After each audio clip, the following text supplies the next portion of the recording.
ভাতের হোটেল চালান নাকি মেয়েদের নিয়ে খদ্দের ধরে?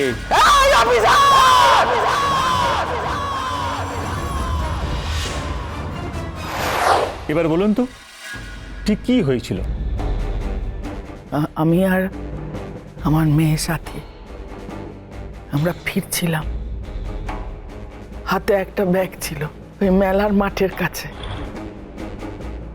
পেছন থেকে বাইকে করে একটা লোক এসে সেই ব্যাগটা। মেলার মাঠ? কোন মেলার মাঠ? ওই রাসের মেলা যেই মাঠে হয় ওই মাঠে। আচ্ছা, কতক্ষণ আগে ঘটনাটা ঘটেছে?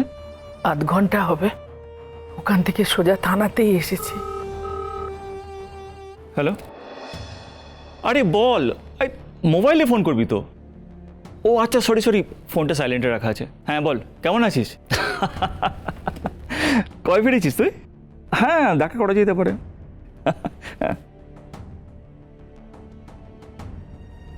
হ্যাঁ, তো কি বলছিলেন? টাকাটা ব্যাগেই ছিল। আচ্ছা, কি রকম ব্যাগ? ব্যাগের কি রং ছিল? একটু সাদা, একটু লম্বাটে যেরকম ব্যাগ হয়, সাদার ওপর নীল ফুল। সাইজ? মাঝারি। হ্যালো, হ্যাঁ বলো। না নেই তো, অফিসেই আছি। বাবা, হঠাৎ? তা কি স্পেশাল মেনু শুনি? উফ, আরে সারপ্রাইজ দেবে, এটা ফোন করে বলার কি আছে? শুনি না, কি রাতের ডিনারটা কি করেছো? না আমি আসছি। না, তেমন কোনো কাজ নেই।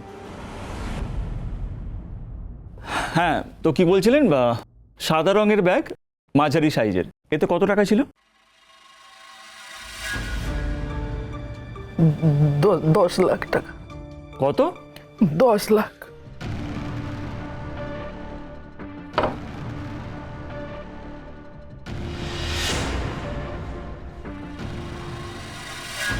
আপনারা দুজন মহিলা মিলে ব্যাগে 10 লাখ টাকা নিয়ে, সঙ্গে কোনো পুরুষ মানুষ ছিল না? আচ্ছা, তোর তো বাইকে এসছিল বললেন, কি বাইক ছিল? কি বাইক ছিল সেটা তো বলতে পারবো না। স্যার, তবে লাল রঙের বাইক ছিল। এই রঙের বাইক তো এক গাদা আছে, বি স্পেসিফিক। কোন গাড়ি, কি বাইক, কি নাম্বার? আচ্ছা, ওই লোকটাকে মনে আছে? না, বুঝতে পারিনি, হেলমেট পরেছিল তাই। আচ্ছা, এই যে 10 লাখ টাকা, এই টাকা আপনারা কোথায় পেয়েছেন?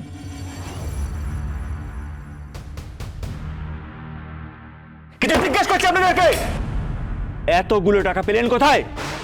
রাকেট পুলিশে বলেছিস? হ্যাঁ, তবে রে এখন চেয়েছিস? হ্যাঁ, পুলিশকে কি ভাবছিস? মুখে ভাবছিস? যা বলবি তাই বিশ্বাস করবে? হ্যাঁ, বউয়ের গয়না চুরি করে রাকেট পুলিশে বলেছিস? হ্যাঁ, এই চোদা সাজাবি আর পুলিশ খেতে পারবে?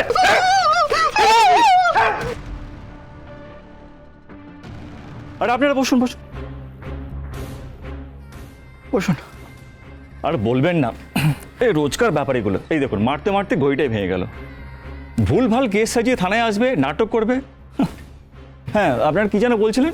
আপনি যদি আমাদের খোয়া যাওয়া টাকাটা একটু উদ্ধার করে দেন। খোয়া যাওয়া? এই যে বললেন চুরি হয়েছে, আবার এখন বলছেন খোয়া গেছে?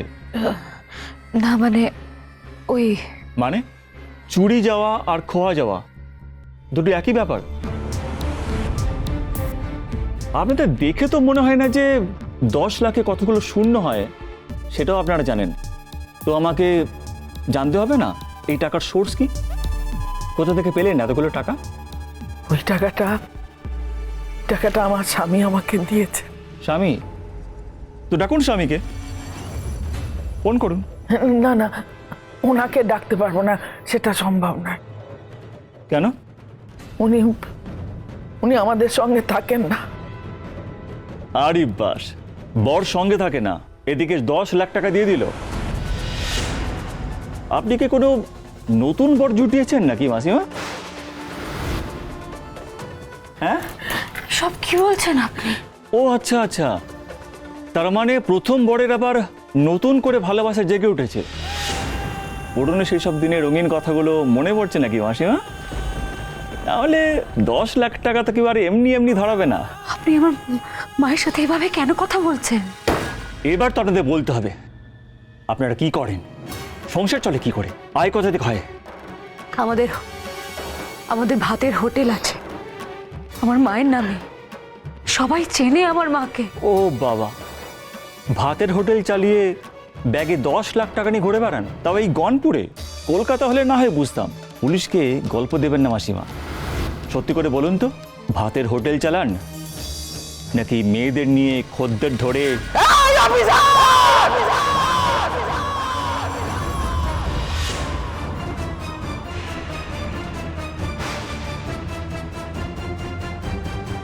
18 বছর আগে আমি আমার 3 মেয়েকে নিয়ে স্বামীর ঘর ছেড়েছিলাম।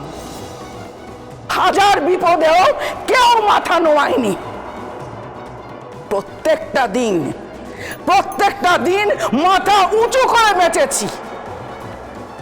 এই পুরো গনপুরে আমাকে সবাই অন্য মা বলে ডাকে, অন্য মা।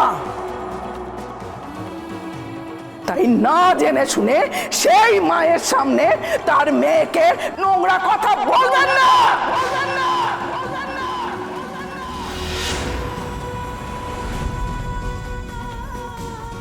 আমার মেয়েরা না আমার অস্তিত্ব,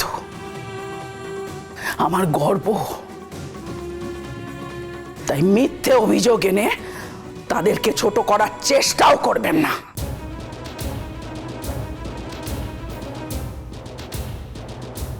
যে বাড়িতে পুরুষ মানুষ নেই বলে সেই বাড়ির মেয়েরা দেহ ব্যবসা করে সংসার চালায়, এটা যারা ভাবে তারা মানসিকভাবে অসুস্থ। আপনি কিন্তু একজন অন ডিউটি পুলিশ অফিসারকে হুমকি দিচ্ছেন। পুলিশ? আপনি তো উর্দির মর্যাদাই রাখতে পারলেন না। আপনি একটা মানসিকভাবে অসুস্থ মানুষ। আমার মেয়েরা কোনোদিন কোনো খারাপ কাজ করেনি। আমি তাদের নামে একটা খারাপ কথা শুনবো না। তাতে যদি আমাকে আরো গলা তুলে কথা বলতে হয় আমি তাই বলবো।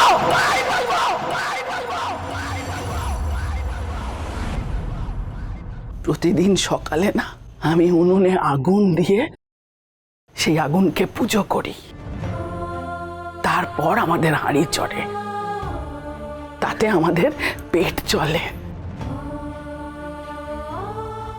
আমার মেয়েরা ওই আগুনের মতোই পবিত্র।